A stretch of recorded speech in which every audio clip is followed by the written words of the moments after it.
proyecto es diseño metodológico. Obviamente, después de determinar la hipótesis, el marco teórico, tenemos el diseño metodológico. Se supone que en ese proceso el investigador está diseñando el método es cómo va a realizar la investigación. Dentro de esos componentes tiene que definir qué tipo, no definir sin mencionar, escribir qué tipo de investigación está realizando. Eso ya lo sabemos, ¿no? Ahora estamos trabajando nosotros investigaciones descriptivas o explicativas, pero de carácter correlacional. ¿Qué información se escribe ahí? Esta investigación, este tipo descriptiva o explicativa correlacional, ya sea longitudinal o sea transversal en su aplicación, tiene bivariada, que tiene dos variables, cosas así, elementos del tipo de investigación. El otro elemento que debe tener ahí en ese documento, en esa parte de la explicación de lo que se va a hacer, por eso el diseño metodológico contempla de cómo se va a hacer, qué es lo que se va a hacer, es el manejo de la información. Porque todos han puesto en su objetivo específico 1, el objetivo específico 1 es el diagnóstico, ¿verdad? Cuando uno plantea los objetivos, plantea lo que va a hacer, por eso están planteados con verbos. Un verbo denota una acción en el futuro. Entonces, en el objetivo específico 1 todos han puesto de que van a obtener la información. ¿De dónde se va a obtener la información? Enseguida vamos a volver a eso. Existen distintas fuentes de donde se puede obtener información. Se denomina una fuente primaria, fuente secundaria y fuente terciaria. Son los lugares donde se va a obtener información. Una fuente primaria es la persona en la unidad de análisis, la fuente directa, del cual se tiene obtener información la necesaria. Yo hago una entrevista. ¿Cómo te llamas? ¿Qué? Estoy haciendo una entrevista, vamos a ver eso en la próxima clase. Pero estoy obteniendo información de Gabriela directamente. Entonces ella se convierte en una fuente primaria. ¿Ya? ¿Tú cómo te llamas? José Berín. ¿Cuántos años tienes? 22. Estoy obteniendo información. Fuente primaria es el emisor de la información. Puedo tener una fuente secundaria. Si Gabriela no viniera, como casi nunca viene, no, está prohibido sentarse de atrás. Está prohibido sentarse. Los que llegan tarde vienen aquí, a esta fila. Adelante. Si Gabriela no viniera, como casi nunca viene, ¿de dónde obtengo información? De ella. ¿De quién? ¿Quién es tu compañera? Si no viene, no tiene amigos aquí. ¿Quién es tu amigo? ¿Ya? Si nunca viene, no tiene compañeros. ¿Qué hago si yo necesito información de Gabriela? Porque el próximo año necesito tener sus datos, todo eso. ¿Qué hago si no está ella, no viene? ¿Qué hago? ¿De dónde voy a llamar si necesito información de ella? ¿Qué hago si ella no está aquí? ¿Cómo obtengo información de ella?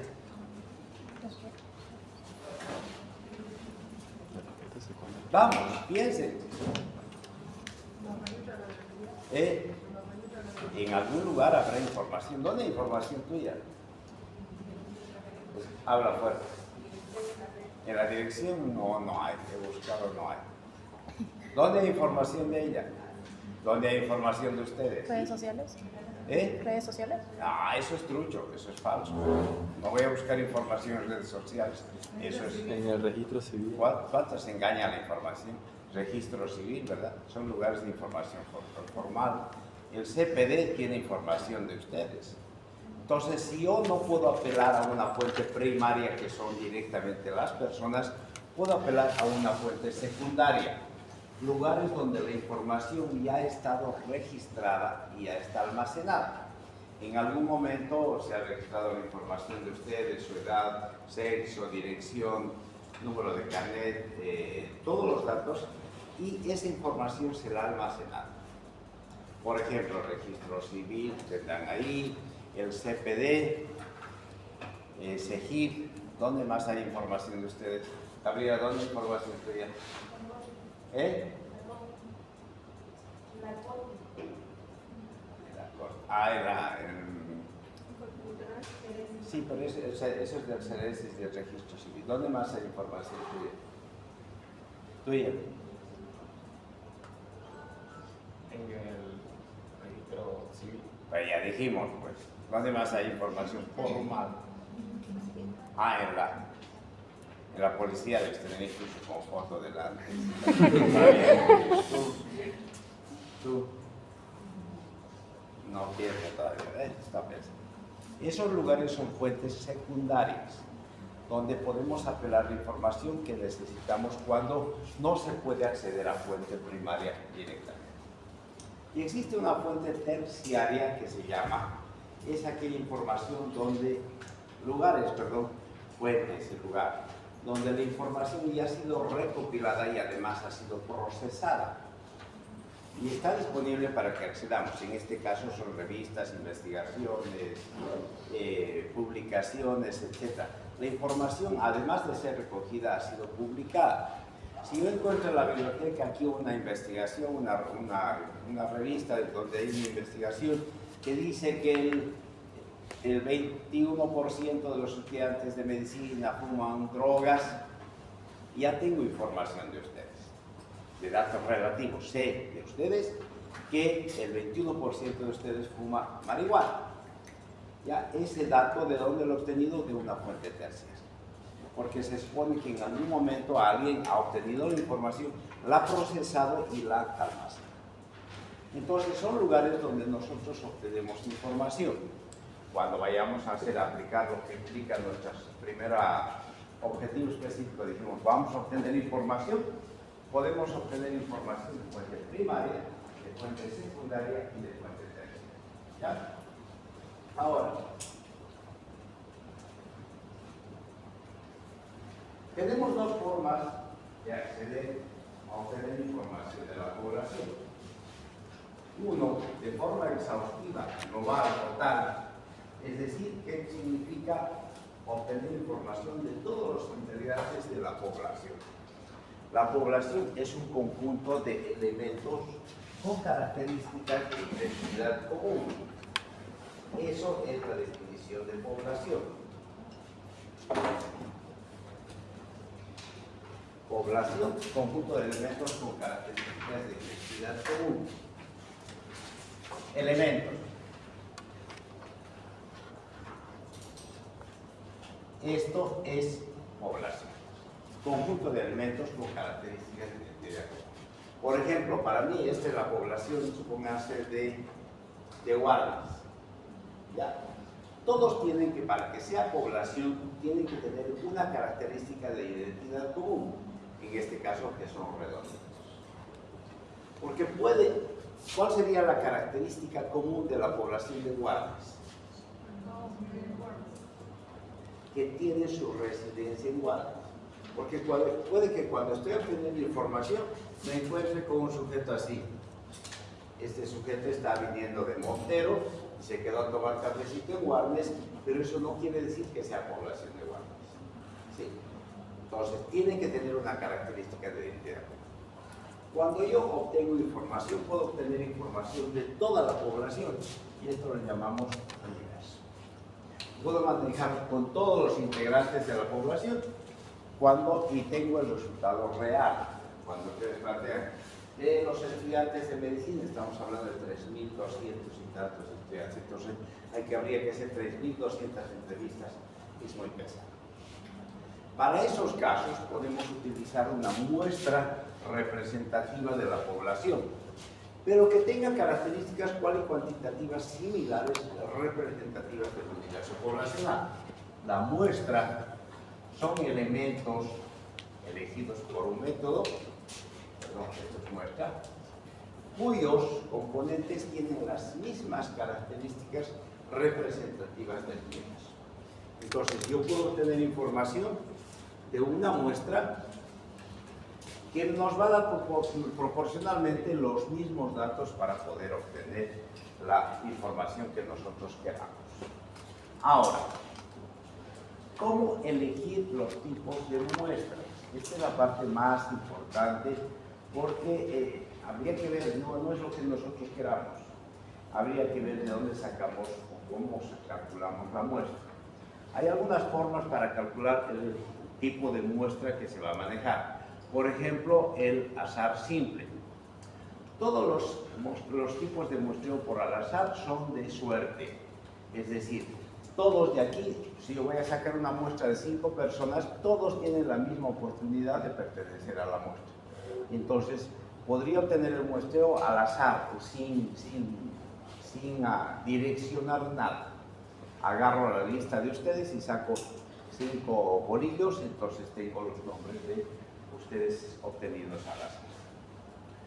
En el método por sorteo, enumero cada uno, saco los bolitos y voy a sacar y mezclar de ellos y para sacar los números calculados, ¿verdad? Ese es el sorteo simple. Hago bolitos con el nombre de cada uno de ustedes, lo meto en un bolito y saco al azar 5 y ese es mi muestreo al azar. Cuando se hace eso en investigación hay que demostrar. Generalmente en el anexo se pegan los bolillos de los papelitos que estaban con su nombre para demostrar que se ha mantenido ese azar. Existen otros tipos de azar simple basados, por ejemplo, en tablas aleatorias. Una tabla aleatoria en grupos de números ordenados en filas horizontales y en filas verticales que nos va a manejar un criterio aleatorio de selección. Puedo yo tener nombre de nada. Yo tengo aquí una tabla aleatoria más interesante. Tengo 1, 2, 3, 4, 5, 6, 7 filas.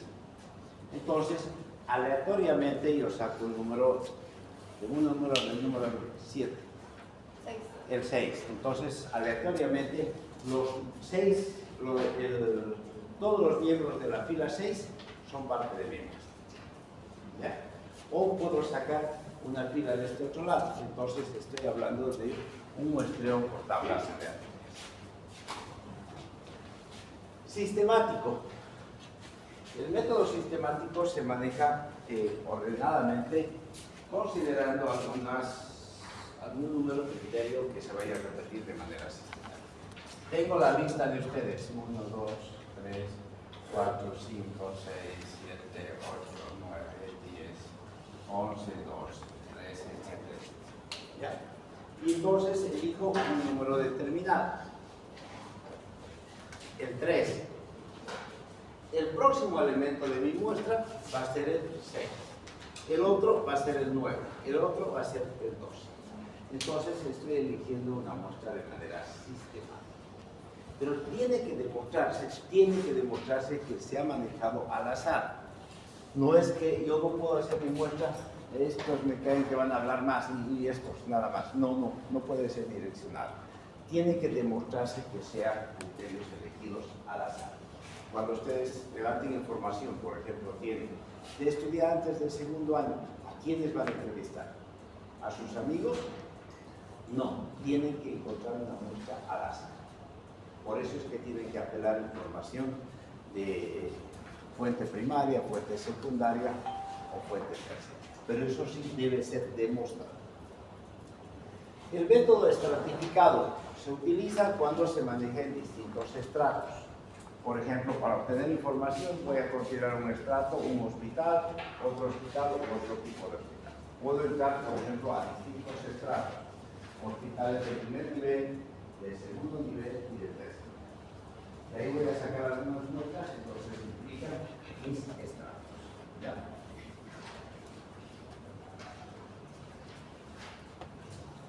Este otro método, el de conglomerados, probablemente no lo entiendan muy fácilmente, pero probablemente es el método más importante que se debe utilizar.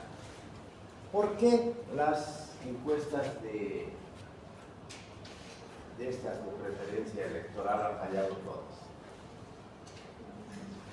Todos han fallado, ¿no?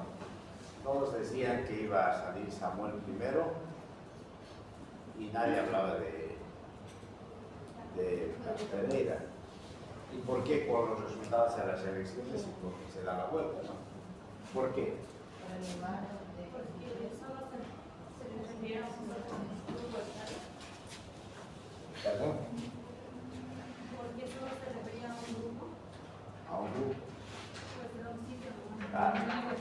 Ya les dije, si yo voy a preguntar a unas personas que quiero que me contesten, ¿qué podía hacer el tongo?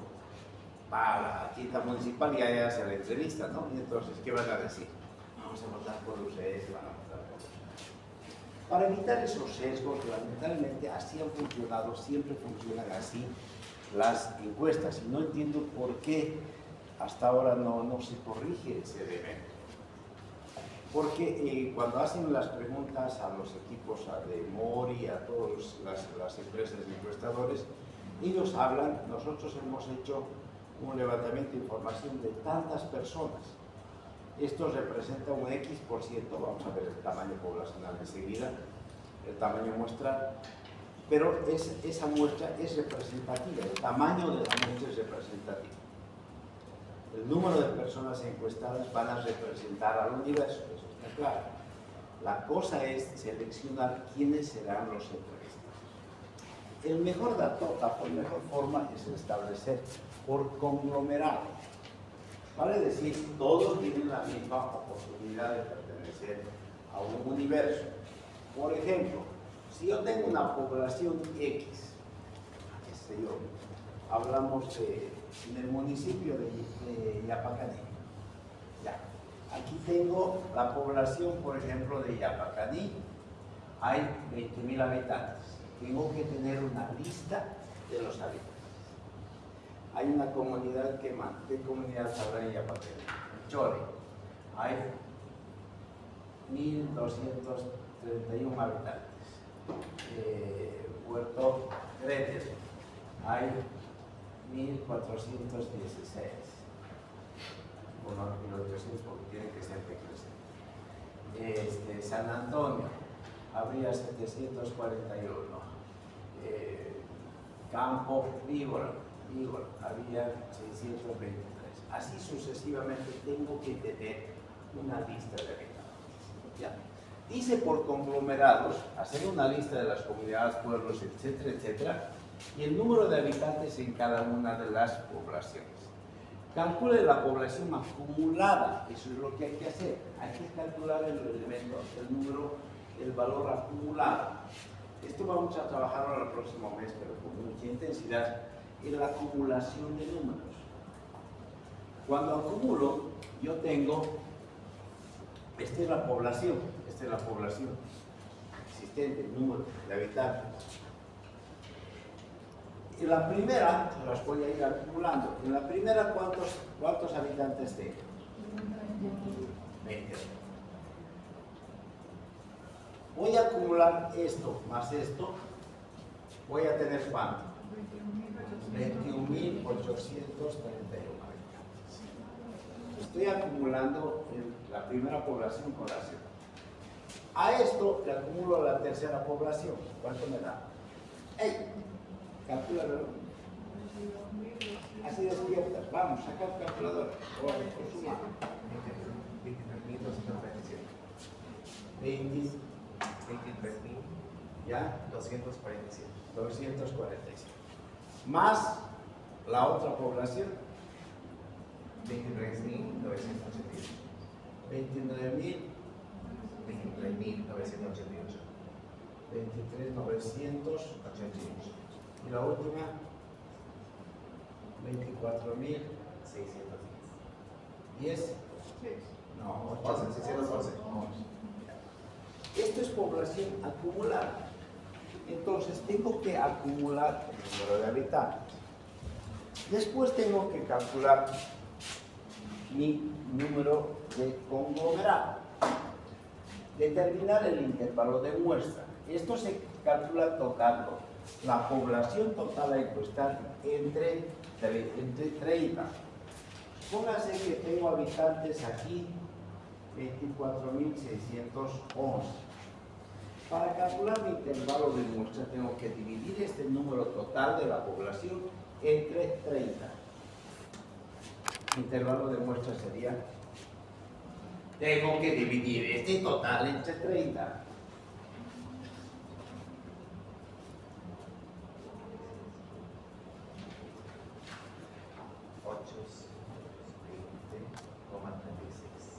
$820,36. ¿Ya? Este sería mi intervalo de muestra, 820. He dividido el total de la población entre 30. El número 30 es un valor formalmente que se utiliza. Algunas veces hay que aumentarlo, disminuirlo, pero en poblaciones se maneja con ese criterio. Y ahora tengo que elegir un número al azar, un número menor o igual al intervalo de muestra. Entonces, para eso puedo utilizar un azar simple con cualquier elemento de números que tengamos.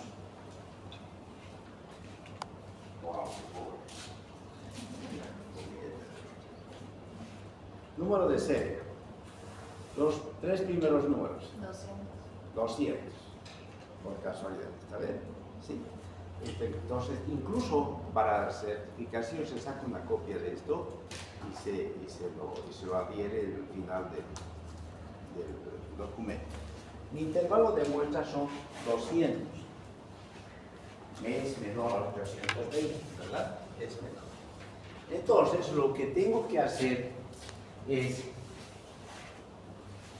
tengo 200, tengo el número 200. ¿Dónde está el número 200? ¿En qué población estará el 200?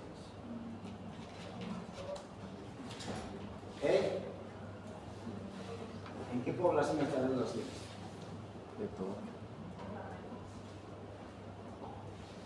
No, yo no espero nomás. Está chateando por aquí, llega tarde, chatea, todo eso. ¿Ya? ¿Dónde estará el 200?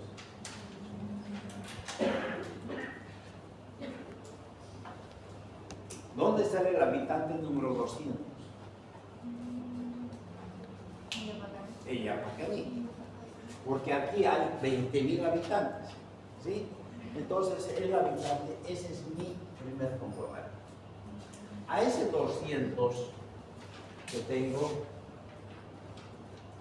200, le voy a sumar mi intervalo de muestra. 820, ¿cuánto me da? 1020. Ese es mi segundo intervalo de muestra. ¿Dónde vive el habitante 1020? Ella, aquí tengo.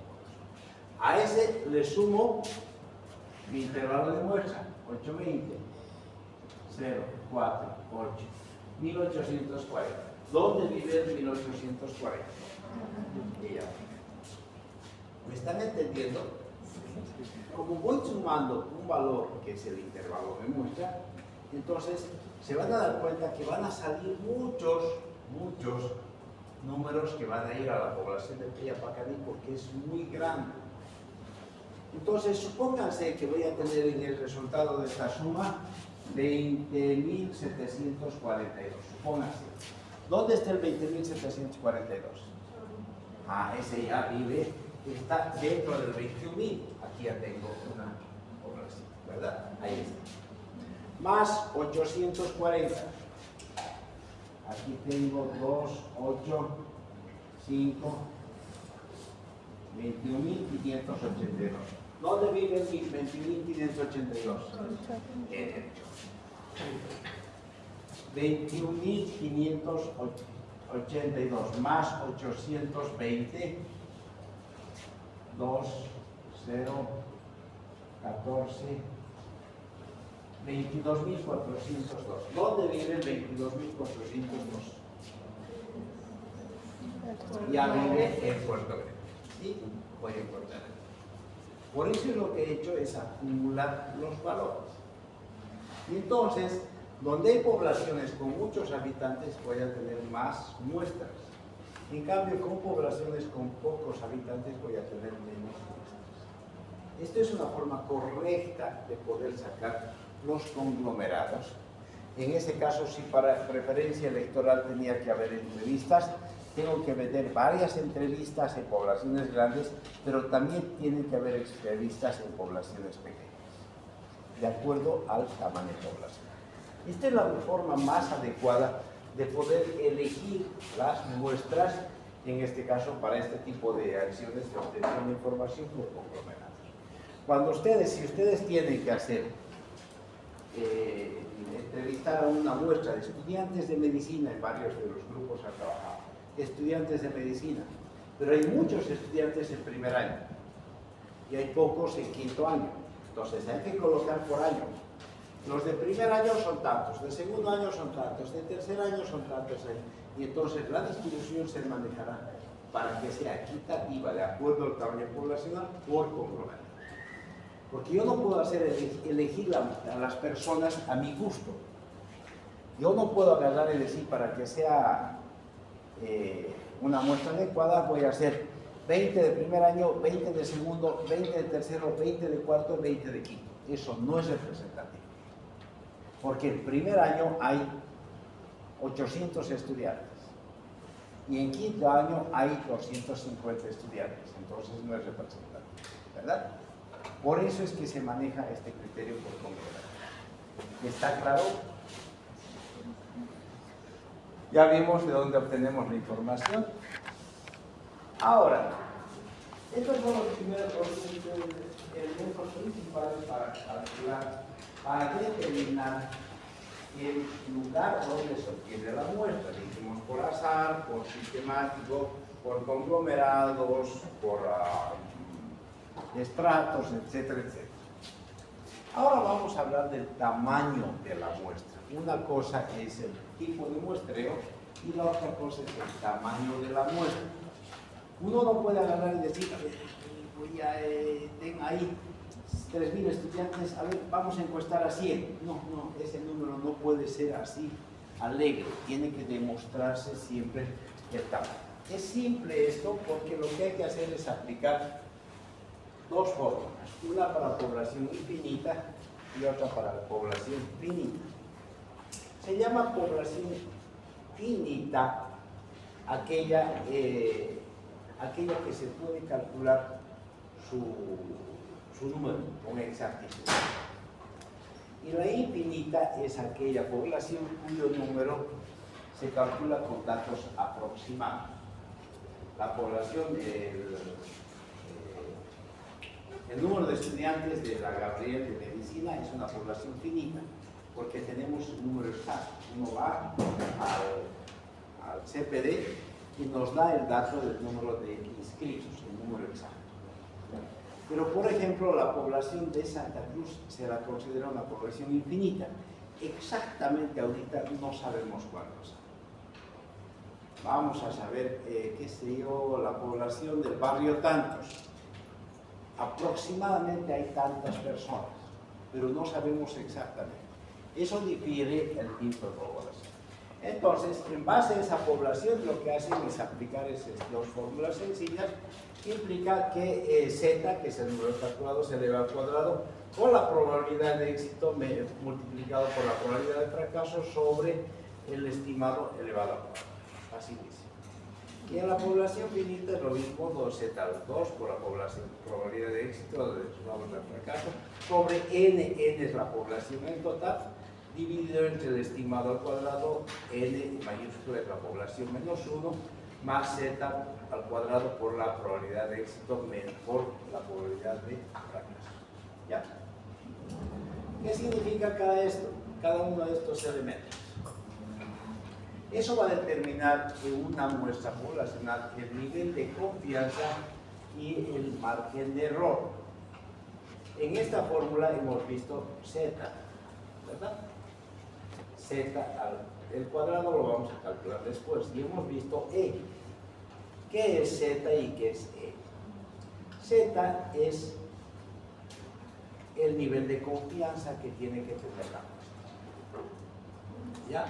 Y esto ya es su cálculo al cuadrado. Por ejemplo, este número al cuadrado sería este otro. 1 por 1, 1.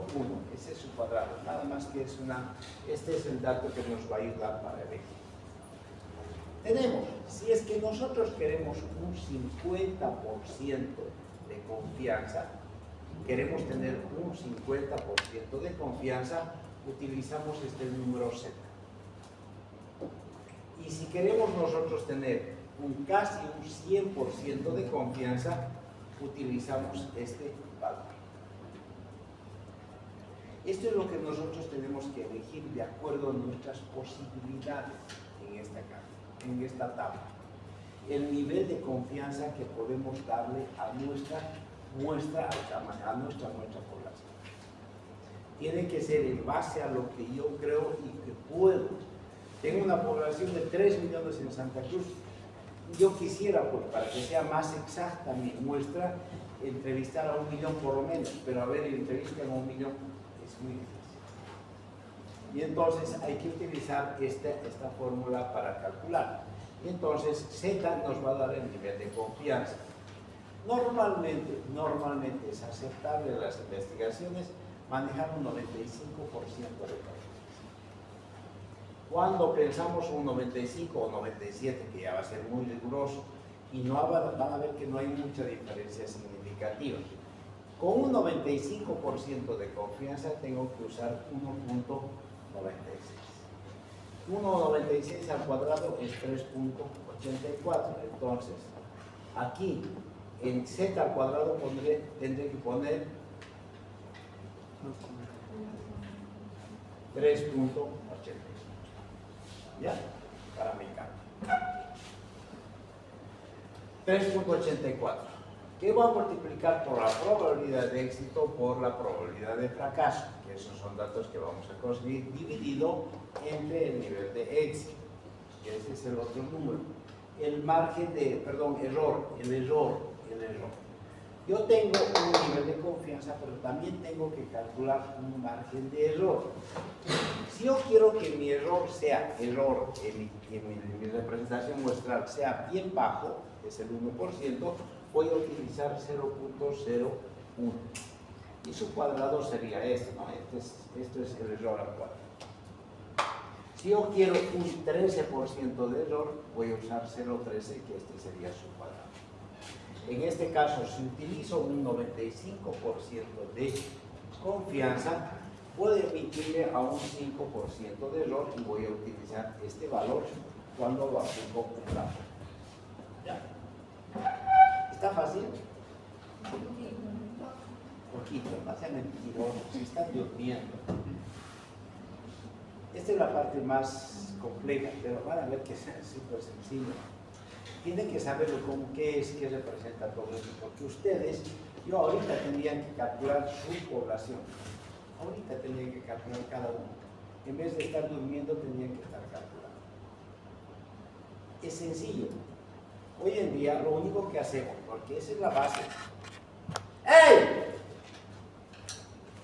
Esta es la base, las dos fórmulas que tienen que aplicar. Ahora es sencillo, ustedes agarran, entran a una dirección, googleen cualquier cálculo para determinar tamaño muestral y van a encontrar una fórmula.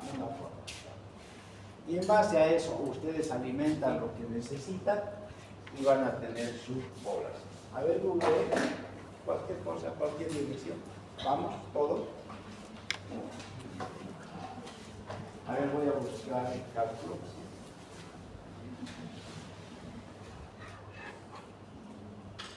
No puedo colocar tabla para calcular tamaño muestral.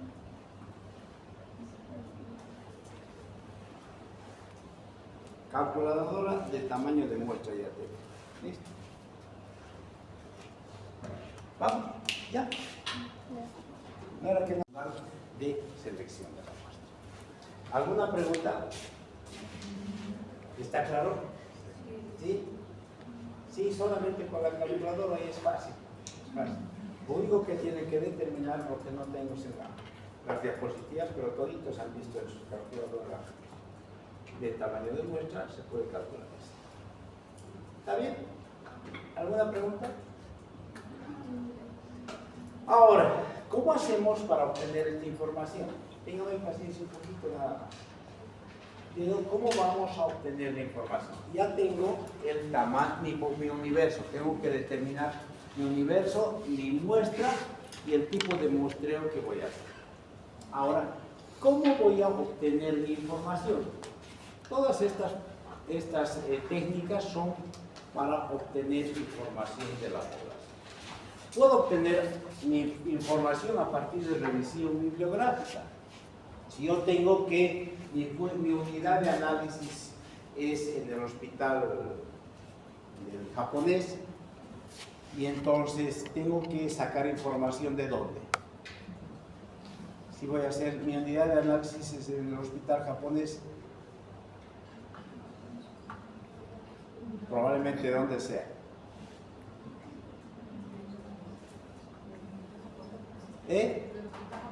¿Pero de dónde? Al hospital. ¡Hospital! ¿Cuántos con tuberculosis hay? ¿Lo voy a gritar? ¿Pero qué? ¿En la administración qué vas a ver? La administradora es un... Historias clínicas. De ahí voy a sacar, ¿verdad? Mi unidad de análisis son las historias clínicas. Esa es una fuente secundaria donde la información está almacenada. Y en ese caso, si yo reviso a cada una de las historias clínicas para obtener mi información, estoy haciendo una fuente terciaria, en este caso fuente secundaria, el que estamos hablando es una fuente secundaria, donde la información está almacenada. Pero si para mi investigación yo apelo a un cuadro de una investigación previa, una que investigaron en Costa Rica, cosas así, ya podría ser fuente terciaria. Si estoy apelando a otra investigación, esa es fuente terciaria. ¿Ya? Entonces, para poder obtener información, yo puedo hacer revisión bibliográfica, puedo hacer observación, puedo obtener información permanentemente a través de la observación. No es lo que yo estoy haciendo, yo los veo durmiendo. Eso no es observación. Vamos a ver enseguida qué es observación. Puedo hacer una entrevista, esta es la más importante y la más frecuente. Eso lo vamos a ver en la próxima clase, entrevista. La entrevista es una técnica para obtener información. La relación entre el entrevistador y el entrevistado para obtener información de fuente primaria. Puedo utilizar lluvia de ideas, grupos focales, Phillips 636, que son formas de obtener información. Hoy día, antes que terminen de dormir, vamos a hablar solamente de la observación. ¿Ya? La observación como técnica no es ir a ver, es un proceso planificado para obtener información a través de la observación visual. ¿Ya? Donde debe hacerse primero la planificación. En la planificación de la observación hay que determinar los objetivos de lo que se va a observar. No es que uno va a ver lo que quiera, nada. Hay que determinar objetivos. Hay que hacer una lista de la información que quiero obtener. Hay que planificar recursos humanos, tiempo, recursos materiales, lugar, etcétera, etcétera. Una vez que tengo organizado eso, desarrollo la observación y al final hago un informe de observación. Me hubiera gustado con ustedes poder hacerlo esto en una práctica, pero es muy sencillo.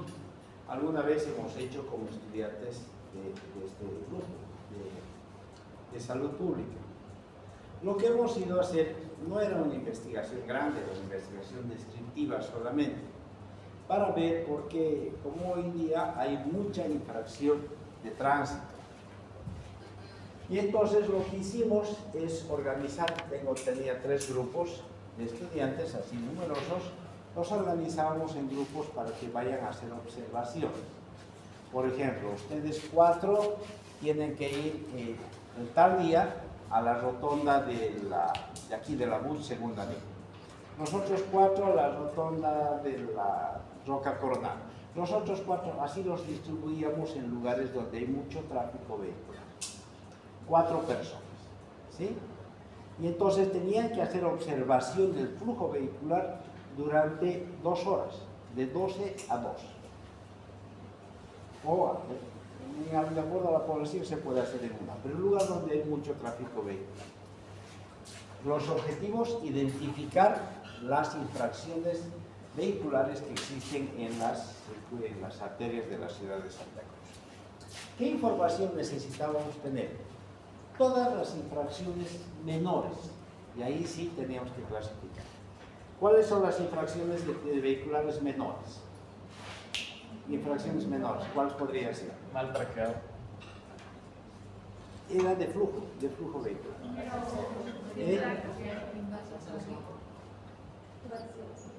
No escucho, es que... Pasaste semáforo. Ya, el semáforo puede ser. Andar ¿Qué sin más? placa. ¿Eh? Andar sin placa. Ya. No usar guiñador. ¿Eh? No usar guiñador. No usar guiñador, pasar la, pisar la cebra, no usar cinturón de seguridad, tocar bocina. Entonces había un montón de infracciones. Y entonces planificamos recursos humanos, 4 personas, que en 2 horas iban a ir porque tenían sus tableros para registrar la información. Y se maneja así, 4 personas, una descansa, una observa durante 5 minutos, la otra registra, la otra calcula el tiempo y la otra descansa. Pasan 5 minutos y se van rotando para que las 2 horas no sean pesadas. Entonces el que está observando dice, hay uno sin cinturón de seguridad, el otro está registrando. Otro sin cinturón de seguridad. Uno se pasó el paso cebra. Entonces se va registrando la información. Entonces pasa un tiempo, incluso dan 2 minutos de descanso y rotan. Y entonces se obtiene mucha información solamente a través de la observación. Esta técnica la hemos aplicado en conjunto con la carrera de psicología hace años, cuando hemos apoyado a los había una fundación de protección animal en Villa Tunari. En Villa Tunari hay un lugar que es el Parque Machía, donde rescatan a los monitos de La Paz, de Potosí, Oruro, que están en las casas, encadenados, están fuera de su área. Entonces, cuando aparece la ley, entonces los rescatan y estos monitos que han vivido en la casa, encadenados, en jaulas, etc., no se los puede lanzar al monte directamente para que sobrevivan, porque se mueren, no tienen capacidad de sobrevivir. Entonces los llevaban al Parque Machía y se tenían algunos encadenados y otros un poquito más libres para que se vayan adaptando a su contexto. ¿Cuándo? Y ver cómo se adaptan. Y entonces trabajamos nosotros también con psicología, grupos de 4 personas que íbamos toda una jornada al Parque Machía y entonces a cada grupo le dábamos un mono. Este que está chiveando por ahí es tuyo, este otro es tuyo, y también bajo el mismo sistema. Entonces el otro miraba, se subió al árbol, se bajó del árbol, se rascó la cabeza, todo. 8 horas de seguimiento con descansos de 10 minutos. 8 horas. Y eso nos daba frecuencia de comportamiento animal. Entonces, con eso determinamos como resultado a qué animales tenían ya más comportamiento menos urbano y tenían capacidad de sobrevivencia. Entonces, de acuerdo a eso, algunos monitos se los pasaba ya a otro lugar un poquito más alejado y a su alimentación les daban comida cada semana. Porque a los que estaban en un lugar donde vimos, les daban comida todos los días. Entonces dependían de la comida que les dábamos. Pero ellos tienen que obtener su propio alimento. Pasaban a otro lugar y ahí también se hacía observación. Ya era más difícil porque el monito se corría y se iba a todas partes. En cambio, el que estaba aquí, a veces encadenado, a veces no, se le podía hacer seguimiento de lo que estaba haciendo, porque se quedaba nomás sin que se habla. Y la idea es que después pase a otro ambiente y de ahí ya se interne al bosque. Entonces es una forma de integración. ¿Cómo saber en qué momento lo trasladamos de un ambiente a otro? A través de los resultados de observación. Es muy útil la técnica de observación para obtener este tipo de información cualitativa. También hemos hecho trabajos, porque hay una materia que se llama yo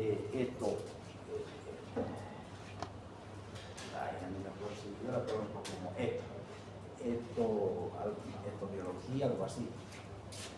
Apoyamos al zoológico. Cuando había un animalito que estaba medio tristezón, nos llamaban, nosotros mandábamos un equipo para que haga observación durante 4 meses. El animalito estaba enfermo, no le puedes, te está doliendo tu cabeza, no le puedes decir eso. Entonces había que observar durante un periodo de tiempo su comportamiento. Si se tocaba la cabeza, si se tocaba la barriga, todo ese tipo de registros para determinar y apoyar al equipo de veterinario. A la víbora, les digo, pregúntele a la víbora que tienes.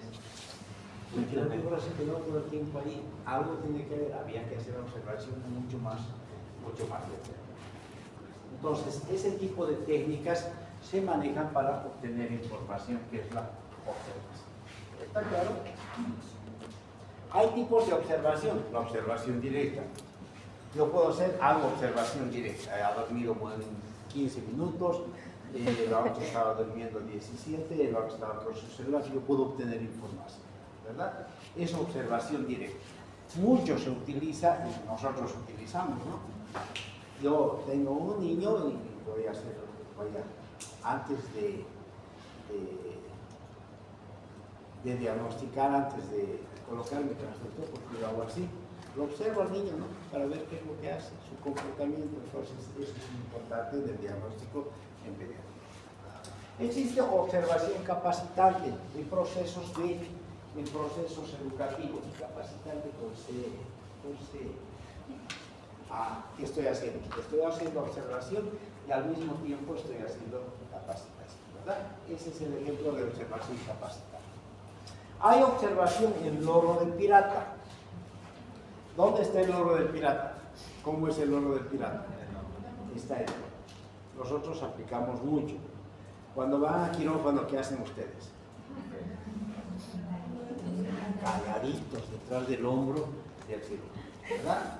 No nos podemos ni acercar ni respirar.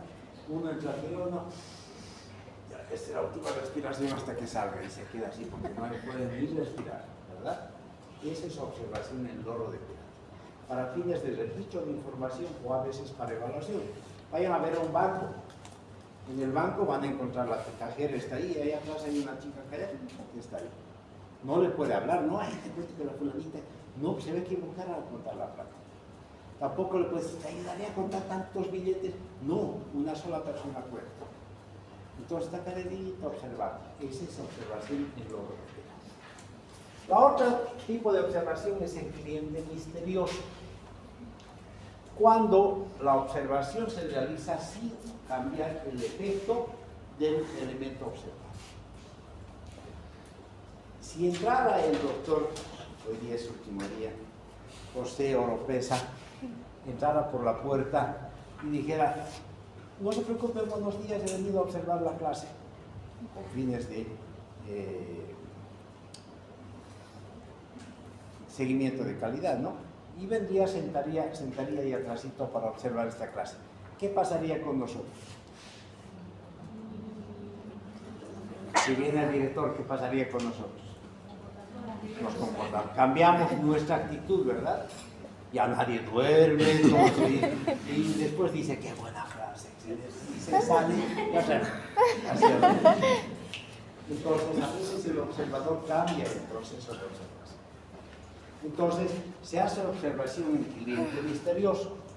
El director puede contratar a un muchacho y decir, entrate, llegas tarde y te sientas atrás. Viene uno tarde como aquella vergüenza que llegó tarde, 4, 5, 1, 4 que han llegado tarde, se sientan ahí. Yo estos 4 no sé si son de este grupo. Tal vez la última.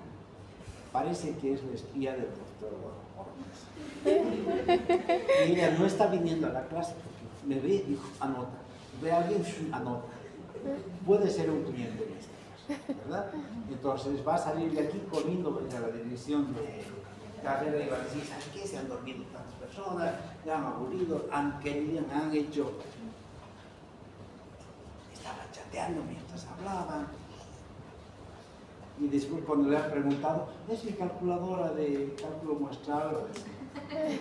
Entonces, ese es el cliente misterioso. Está obteniendo información sin modificar el hecho a ser observado. Tuvimos experiencias grandes de evaluación que hicimos hace años, en evaluación de hospitales de primer y segundo nivel. Entonces dijimos, vamos a hacer evaluación natural, calidad de la prestación de servicios de centros de salud. Bueno, dijeron todo bien. Volvimos a los 3 meses y les dijimos, esto es lo que están haciendo bien y esto es lo que están haciendo. Todos pegaron un grito al cielo y dijeron, ¿cómo? A mi hospital nunca han venido, a mi centro de salud nunca han venido, se están inventando, nos están acusando, ustedes son los políticos, un montón de cosas. Pues no vamos a ir nosotros. Y nosotros dijimos, como cuando van al hospital los del CEDES, mañana, no, el jueves vamos a hacer inspección de, no me acuerdo, es de certificación hospitalaria. Y sabemos que el jueves van a venir los del CEDES. La directora de mi hospital pasa el miércoles a todos los servicios, mañana van a venir los del CEDES, entonces cambiamos mandines, cambiamos basureros, limpiamos, nos peinamos, todos estamos trabajando como si así trabajáramos todos. Pues no, claro. Entonces, en ese entonces, cuando nosotros contratábamos clientes misteriosos, contratábamos una mujer embarazada, contratábamos una persona, una embarazada decía, vaya, hágase atender en el centro. Iba, se hacía atender como embarazada, todo, hay que pagarle, por supuesto, y al salir le preguntaba, señora, la recepcionista le dijo lo que había que hacer, ¿qué tiempo esperó? Pregunta, la enfermera le tomó los signos vitales, le dijo cuánto tenía de presión, el médico le dijo qué estaba haciendo, le informó todo eso, entonces eso implicaba criterios de calidad en la prestación de servicios. Y utilizamos para eso clientes misteriosos. Es muy útil el cliente misterioso para determinar tipos de servicios. Yo tengo, esto es muy personal, como que no es que me cansé, sino que si seguimos acreditando así, estamos en la mediocridad.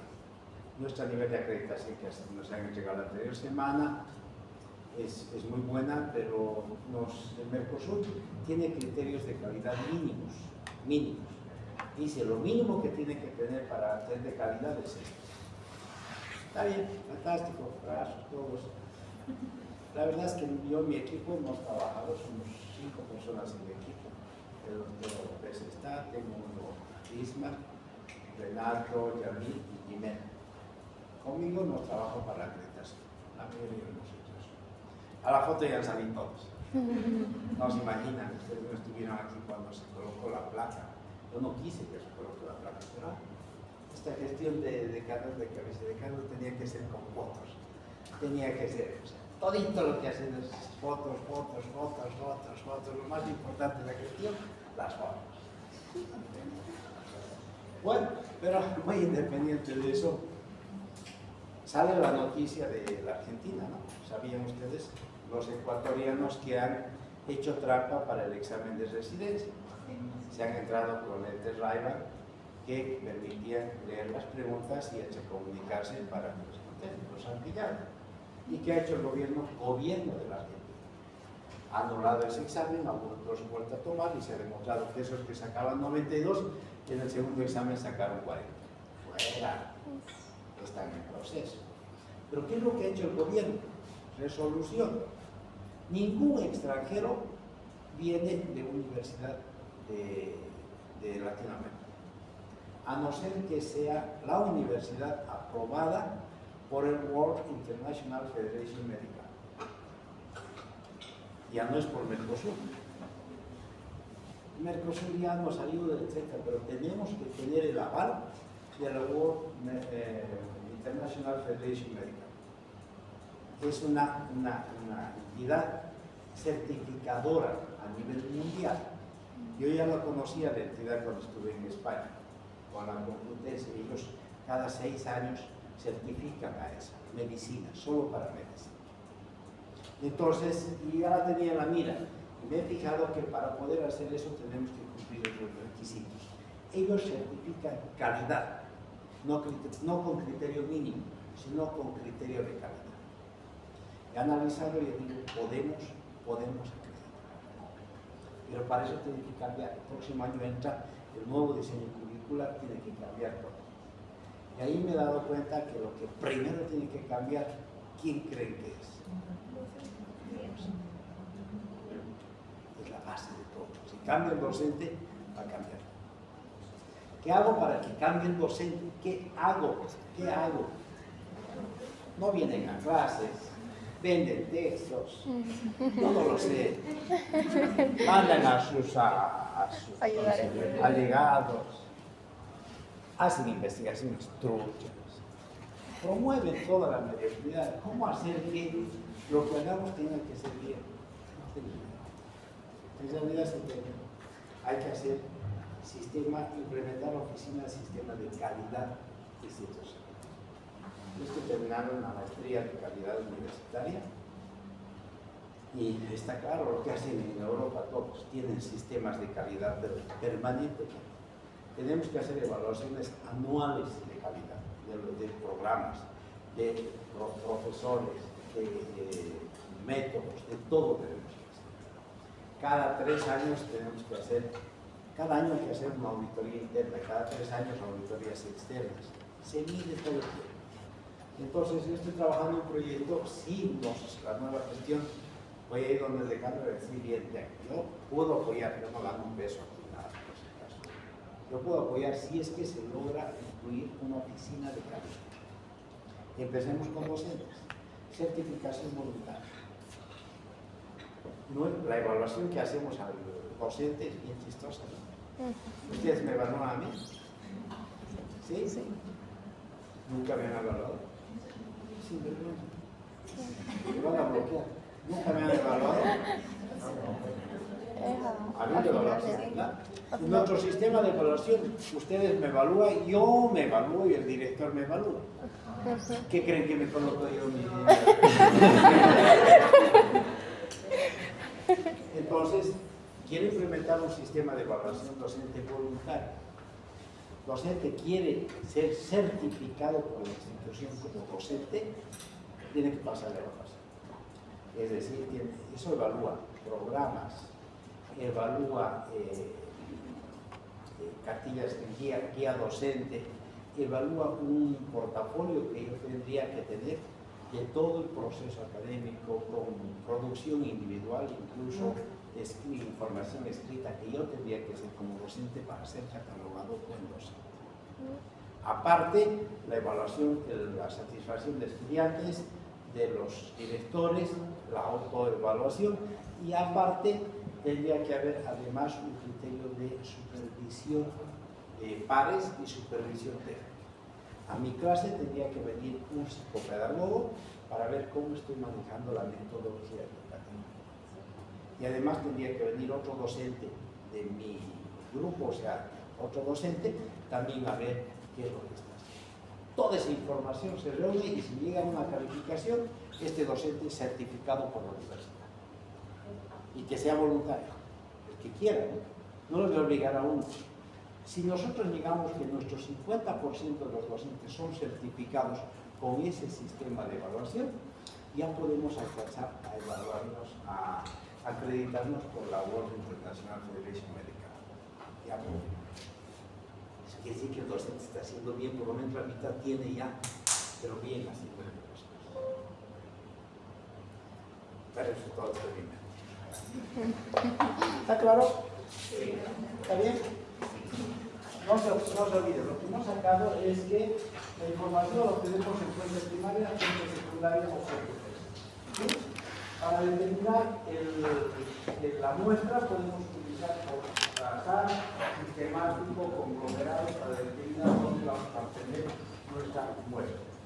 El tamaño muestral se lo calcula fácilmente con la calculadora que tenemos en el círculo celular. ¿Sí? Y las formas de obtener información que hemos visto ya la información, la observación. En la próxima clase vamos a dedicarnos a lo que es importante, la técnica que es la más útil para poder. ¿De acuerdo? Vamos,